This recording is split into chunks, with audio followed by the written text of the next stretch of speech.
হে guys, good morning. আশা করি তোমরা সবাই ভালো আছো আর আমারও কোনো রকম ভাবে চলে যাচ্ছে। কারণ গত মঙ্গলবার দাদা কাজের থেকে আসার সময় রাস্তায় অ্যাক্সিডেন্ট হয়ে গিয়েছিল। ভীষণ ভাবে লেগেছে, মাথায় 30টার মতো সেলাই পড়েছে আর এক্সট্রা করে তো হাত পা ছুলে গেছে। আর বাড়িতে ভিডিও করার মতো পরিস্থিতি ছিল না, তাই আমি তোমাদের সাথে সেমন ভাবে কিচ্ছু শেয়ার করতে পারিনি। যাই হোক, দাদা এখন আগের থেকে অনেকটা সুস্থ রয়েছে আর আমিও নতুন করে ভিডিও স্টার্ট করেছি। আচ্ছা, যা হওয়ার তা তো হয়েই গেছে, এখন আর কি করা যাবে, তাই না? তো আজকে সকালবেলা আমি জিমে গিয়েছিলাম, জিম থেকে এসে নিয়ে দাদার জন্য একটু লুচি আর তরকারি করে দিয়েছি। Happy birthday to you, happy birthday dear Riya, happy birthday to you. আচ্ছা, আজ না আমার বোনের জন্মদিন ছিল, তো জিম থেকে আসার সময় আমি ওকে উইশ করে এসেছি। আজ না বিকেলে লাড্ডু আর ওর ঠাম্মা এসেছিল, দাদার যে এভাবে অ্যাক্সিডেন্ট হয়েছে সেটাই দেখতে এসেছিল ওরা। আর আমার মা ওকে লুচি খেতে দিয়েছিল, সেটা ও নিজে না খেয়ে আমাকে খাওয়াচ্ছিল, আমি খাইনি বলে রাগ করে ফেলেই দিয়েছে।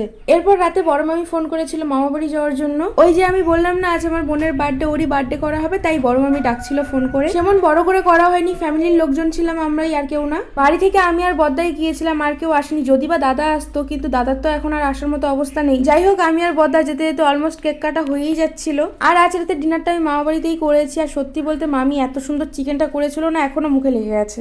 আচ্ছা, আমি আর বদ্দা এখন তাহলে বাড়ি যাই। আজকের ভিডিওটা এই পর্যন্তই থাকলো, তোমাদের কেমন লাগলো অবশ্যই জানিও। আরো এমন নিউ ব্লগের জন্য আমার চ্যানেলটিকে সাবস্ক্রাইব করে দিও। Tata, by.